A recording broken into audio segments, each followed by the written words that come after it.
এটা তো এখন সবাই জানে যে খুবই একটা ভাইরাল খবর, এখন এটা কারো অজানা না। সেটা হলো যে এই মালয়েশিয়াতে মনে হয় থাকতো এই যে মিজানুর রহমান আজহারি, তাই না, বাংলাদেশের নয়নের মণি, ইসলামী ওয়াজি, যার রেট কিন্তু আমার মনে হয় যে বাংলাদেশে অতীতের যে কোনো ওয়াজি হুজুরের রেকর্ড ভঙ্গ করছে।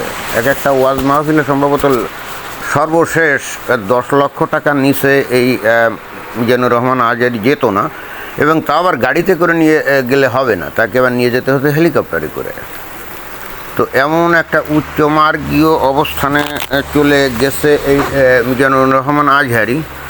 তো তাকে ওই অস্ট্রেলিয়া থেকে বহিষ্কার করছে অস্ট্রেলিয়া সরকার বহিষ্কার করছে। এবং এটা খুব ইন্টারেস্টিং ব্যাপার যে আগেই তো তাকে ওই ব্রিটেনের ভিসা রিভোক করা হয়েছিল, এবং সম্ভবত আমেরিকার ভিসাও রিভোক করা হয়েছিল। বাট ব্রিটেনের ভিসা রিভোক করা হয়েছিল সেটা তো আমরা জানি কয়েক বছর আগে, 2-3 বছর আগে। তো এখন এই ব্রিটেনের সাথে অস্ট্রেলিয়ার কিন্তু খুব ভালো ওই ইন্টেলিজেন্স ইনফরমেশনের শেয়ারিং আছে। তো তাই যদি হয় তাহলে এই মিজানুর রহমান আজহারি ইভেনচুয়ালি কীভাবে এই অস্ট্রেলিয়ার ভিসা পায়, তার মানে অস্ট্রেলিয়ার ইমিগ্রেশন কর্তৃপক্ষ বা ভিসা কর্তৃপক্ষ যে কতটা উদাসীন এটা কিন্তু এর মধ্য দিয়ে দেখা যায়।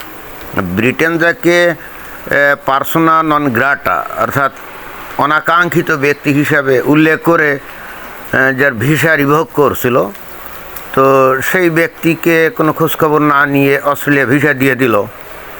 এইটা কিন্তু প্রমাণ করে যে ওদের ইমিগ্রেশন সিস্টেম কত দুর্বল, তাই না? তো যাই হোক, তারপরেও যখন এই মিজানুর রহমান অস্ট্রেলিয়াতে চলে গেলই, তখন মনে হয় যে কিছু ইসলাম বিদ্বেষী লোকজন আসে না, যারা সারাক্ষণ এই মিজানুর রহমানের পিছনে লেগে থাকে, তারা সামহাও অস্ট্রেলিয়ার কর্তৃপক্ষের নজরে বিষয়টা আনে এবং খুব স্পর্শকাতর একটা অভিযোগ তার এগেনস্টে দাঁড় করায় যে এই মিজানুর রহমান আজহারি সে হলো ইহুদি বিদ্বেষী খালি না, হিটলার যে 60 লক্ষ ইহুদিকে হত্যা করছিল এটার সে সমর্থক। তো আর যাবে কোথায়? সাথে সাথে তার ব্যাপারে মোটামুটি ব্যবস্থা নেওয়া হয় এবং তার ভিসা রিভোক করে দিয়ে তাকে বলা হয় যে উইদিন 24 আওয়ার্স মনে হয় যে ইউ শুড লিভ অস্ট্রেলিয়া, এরকম। তো এখন আমি এইটা নিয়ে খোঁজখবর করে দেখলাম যে ওই অস্ট্রেলিয়াতে গিয়ে কিন্তু ওই যে হিটলারের প্রশংসা সে করে না, যেটা নাকি খবরে দেখলাম যে ওই হিটলারকে ইহুদি হত্যার জন্য প্রশংসা করার কারণে তাকে ওই অস্ট্রেলিয়া থেকে বের করে দেওয়া হয়েছে। আসলে বিষয়টা হলো যে এইবার এই মিজানুর রহমান আজহারি অস্ট্রেলিয়াতে গিয়ে কিন্তু এই কথাটা বলে নাই। বস্তুত সে ওখানে গিয়ে কোনো ওয়াজ মাহফিলে অংশগ্রহণ করারও সে সুযোগ পায়নি। কিন্তু তাহলে সে এই কথাটার জন্য বহিষ্কৃত হলো কী করে? সে আজকে থেকে আরও কয়েক বছর, 5-7 বছর আগে এই ধরনের কথাবার্তাই বাংলাদেশে বলতো, ব্যাপকভাবে বলতো। আমি ওই খোঁজখবর করে দেখলাম যে হ্যাঁ, সে একটা ভিডিওতে কিন্তু কোনো একটা ওয়াজ মাহফিলে সে রীতিমতো হিটলারকে প্রশংসা করছে যে সে ওই করছে, ওই 60 লক্ষ ইহুদিকে হত্যা করছে এবং বাকিগুলোকে বাঁচায় রাখার জন্যে আবার ওই হিটলারের প্রতি ক্ষোভও প্রকাশ করছে যে হিটলার কেন বাকিগুলোকে হত্যা করে নাই। তো এখন দেখলাম যে ওই অস্ট্রেলিয়া থেকে তাকে বহিষ্কার করার পর সে এসে মিজানুর রহমান ওই সংবাদে এসে বলছে যে না, সে তো সম্প্রীতিতে বিশ্বাসী, সকল ধর্মের সম্প্রীতিতেই সে বিশ্বাসী, এবং সে যদিও কোনো কিছু বলে থাকে সে আরও অনেক আগে বলছিল, তখন তার বয়স কম ছিল, উত্তেজনা ছিল, কী বলে ফেলছে ইত্যাদি ইত্যাদি। এখন এইগুলো বলে সে নিজেকে নির্দোষ সাজার চেষ্টা করলো আর কি। কিন্তু কথা হচ্ছে যে যদি 5-7-10 বছর আগে এই ধরনের কোনো কথাবার্তা বলে থাকে, মানে আপনি কোনো একটা জাতিগোষ্ঠীকে দুনিয়া থেকে নিশ্চিহ্ন করে দেওয়ার জন্যে আপনি সমর্থন জানাবেন, ভাই এটা তো ভয়ঙ্কর রেসিস্ট, এটা তো ভাই বাক স্বাধীনতা না। আসলে এই মুসলমানদের একটা সমস্যা হলো কি জানেন, এরা বাক স্বাধীনতার জিনিসটা বোঝে না। এরা বাক স্বাধীনতার জিনিসটা বলতে বোঝে যা ইচ্ছা করি তাই বলা, কিন্তু আপনি বাক স্বাধীনতার প্রয়োগ, আপনি যে কোনো জাতিগোষ্ঠীর এগেনস্টে তাদের উচ্ছেদের কথা বলবেন, তাদের নিকেশ করার কথা বলবেন, this is not the freedom of speech. আর যদি সেটা ফ্রিডম অফ স্পিচ হয়ও, এখানে ইন্টারেস্টিং ব্যাপার সেটা হলো অন্য কেউ যদি আবার এই ইসলামের সমালোচনা করে বা নবীর কর্মকাণ্ডের সমালোচনা করে, সেটাকে আবার তারা মেনে নিবে না। চিন্তা করে দেখছেন? এরা যে জিনিসটা করবে আপনার ভিন্ন ধর্মী মানুষদের এবং তাদের ধর্মের ভয়ঙ্কর চাষাচলা ভাষা, অশ্লীল ভাষায়ও সমালোচনা করে যাবে এবং বলবে যে এটা তো আমার বাক স্বাধীনতা। কিন্তু ভাই, যখন অন্য ধর্মের লোকজন অথবা যারা ধর্ম মানে না, তারা যখন ইসলামের বিভিন্ন বিষয়ের সমালোচনা করে, নবীর বিভিন্ন কর্মকাণ্ডের সমালোচনা করে, তখন ভাই তোমার এই বাক স্বাধীনতার এই অধিকারটা কোথায় যায়? তখন তুমি চাপাতি নিয়ে ছুটিয়ে দাও মারার জন্যে। তো এই জিনিসগুলো এই পৃথিবীবাসী আজকে থেকে 10-15 বছর আগেও এগুলো মানে বিষয়টাকে মনে করতো আচ্ছা ঠিক আছে, ইসোকে আস্তে আস্তে মুসলমানরা গণতান্ত্রিক হবে, আস্তে আস্তে অপরের মতামতের প্রতি শ্রদ্ধাশীল হবে। এই জন্য তারা পলিটিক্যাল কারেক্টনেসের নামে এই জিনিসগুলো কিন্তু তাদের অ্যালাউ করেছিল। এই ইসলামের ব্যাপারে কিছু বলা যাবে না, নবীর নামে কোনো কথা বলা যাবে না, বাট অন্য ধর্মের বিরুদ্ধে কথা বলা যাবে। হ্যাঁ, এই অদ্ভুত শোনালেও এই বিষয়টা কিন্তু আসলে ছিল, এবং কেন ছিল সেটা আমি বুঝতে পারি। মনে করা হতো, মানে পশ্চিমী দুনিয়া মনে করতো যে মুসলমানরা মানে আধা সভ্য দেশে থাকে, সেখানে মানে শিক্ষার হার কম, তারা সভ্য জগতের আলো এখনও পায় নাই, অতএব এই হেতু সভ্য জগতের বিধিবিধান এখনও সঠিক জানে না। তো পশ্চিমা দেশে বসবাস করে আস্তে আস্তে তারা গণতান্ত্রিক হবে, অন্যের মতামতের প্রতি শ্রদ্ধাশীল হবে, এরকম তারা মনে করতো, এবং এটাকে বলা হয় যে পলিটিক্যাল কারেক্টনেস।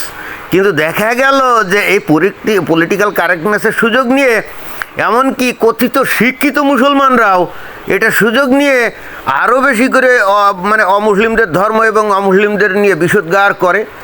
আর তাদের ধর্মের ব্যাপারে কেউ কিছু বললে এরা কখনোই সেটাকে সহ্য করে না। এবং অবশেষে সেই পশ্চিমা দুনিয়া বুঝতে পারছে যে পলিটিক্যাল কারেক্টনেসকে অ্যাবিউজ করে মুসলমানরা এই জগতের বহুত ক্ষতি করছে, এবং এখনই তারা আস্তে আস্তে কঠোর হচ্ছে, যেটা আমি দেখতে পাচ্ছি। যেমন এই যে বোরখা ব্যান করে, হিজাব ব্যান করে, এগুলো করে না। তারপরে বিভিন্ন জায়গায় অবৈধ মসজিদ টসজিদ থাকলে সেগুলো বন্ধ করে দেয়। এইগুলো কিন্তু আজকে থেকে 4-5 বছর আগে কল্পনাও করা যেত না। তো যাই হোক, আসল ঘটনা যেটা আমি বলতে চাচ্ছিলাম সেটা হলো এই, অস্ট্রেলিয়া যদি মনে করে থাকে যে মিজানুর রহমান আজহারি 5-7 বছর আগে ওই ইহুদি বিদ্বেষী বক্তব্য দিয়েছিল বলে তাকে এখন অস্ট্রেলিয়া থেকে বহিষ্কার করে দেওয়াটা এটা তাদের আইনের আওতায় পড়ে। কিন্তু তাদের অ্যাট দ্য সেম টাইম এটাও তো তাদের একটু এখন তথ্য তালাশ করা দরকার, তদন্ত করা দরকার, যে বা যারা এই মিজানুর রহমান আজহারিকে দাওয়াত করে এই যে অস্ট্রেলিয়াতে নিয়ে গেছে, তাই না? তো তারা কি জানে না যে মিজানুর রহমান কী জিনিস এবং সে কী ধরনের বক্তব্য দেয়, সে কতটা মানে অসাম্প্রদায়িক অথবা সাম্প্রদায়িক অথবা অন্য ধর্মের ব্যাপারে সে কতটা সহনশীল, এই বিষয়গুলো কি জানে না? 100% জানে। এবং এখানে ইন্টারেস্টিং ব্যাপার, ওই যে পলিটিক্যাল কারেক্টনেসের সুযোগ নিয়ে ওই অস্ট্রেলিয়া বসবাসকারী লোকজনও কিন্তু দেখেন ন্যূনতম কিন্তু সাম্প্রদায়িক সম্প্রীতির কোনো শিক্ষা তারা পায় নাই, তারা অন্য ধর্মকে সম্মান করা তারা শেখে নাই। যদি সেটা হতো তাহলে অন্তত মিজানুর রহমান আজহারির মতো লোক যে নাকি মার্কা মারা চিহ্নিত, তাকে তারা দাওয়াত করে নিত না, তাই না? তো আমি আসলে যেটা বলতে চাচ্ছি, আমার তো মনে হয় যে এখন অস্ট্রেলিয়া যদি বুদ্ধিমান হয়, যদিও পশ্চিমা দেশের শাসক গোষ্ঠী অনেকটা আমার কাছে নির্বোধ মনে হয়, ইডিয়টিক টাইপের মনে হয়, কখন কী করা দরকার তারা তা বোঝে না। আসলে ওই যে সুখে থাকতে থাকতে এদের মাথাটা ঠিক নাই, এদের তো আসলে অত লড়াই সংগ্রাম করে বেঁচে থাকতে হয় না, মোটামুটি সুখ স্বাচ্ছন্দ্যের জীবন, তাই না? আর সুখ স্বাচ্ছন্দ্যের জীবন যদি থাকে মানুষের, মানে ব্রেন ঠিক মতো কাজ করে না, এটা একটা সমস্যা। কিন্তু তো ওই অস্ট্রেলিয়ার কিন্তু উচিত এই যারা নাকি মিজানুর রহমান আজহারিকে দাওয়াত করে নিয়ে গেছে তাদের ব্যাপারে একটু তদন্ত করা, এবং কেন তারা দাওয়াত করে নিয়ে গেল। তারা যদি বলে না না না আমরা তো জানতাম না, এগুলো হলো ডাহা মিথ্যা কথা, তারা খুব ভালো করেই জানে যে মিজানুর রহমান আজহারি কী জিনিস এবং কী ধরনের বক্তব্য বিবৃতি দেয়, এবং এই জন্যই বস্তুত তারা তাকে পছন্দ করে, এবং এই জন্যই বস্তুত তারা মিজানুর রহমান আজহারিকে এই অস্ট্রেলিয়া ডেকে নিয়ে গেছে, অন্য কোনো কারণে না। অর্থাৎ ওই অস্ট্রেলিয়াতে বসবাসকারী মুমিন মুসলমানদের মধ্যে কিছু তো অলরেডি উদার হয়ে গেছে, এটা তো বলা বাহুল্য না? কিছু তো উদার হয়ে গেছে ওই পূর্বে থেকে, একেবারে সবাই যে মৌলবাদী হয়ে গেছে তা তো না, কিছু তো উদার হয়ে গেছে।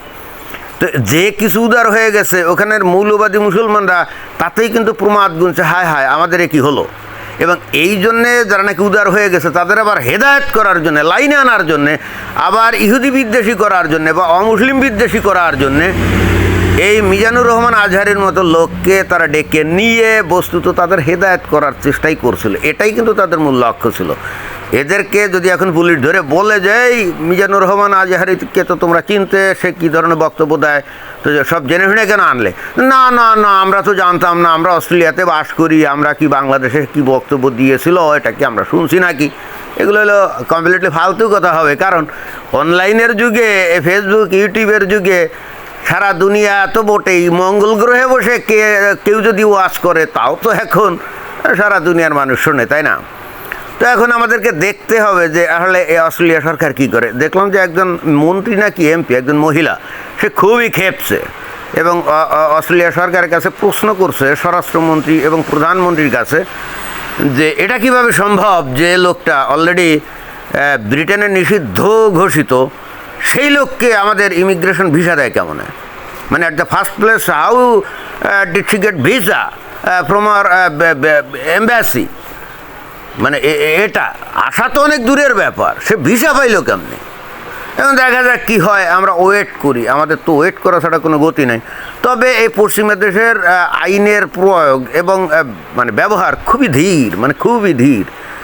এত ওই যে জাস্টিস ডিলে জাস্টিস ডিনাইড একটা কথা আছে না, ধীর যদি হয়ে যায় ওইটা আসলে কোনো জাস্টিসই না।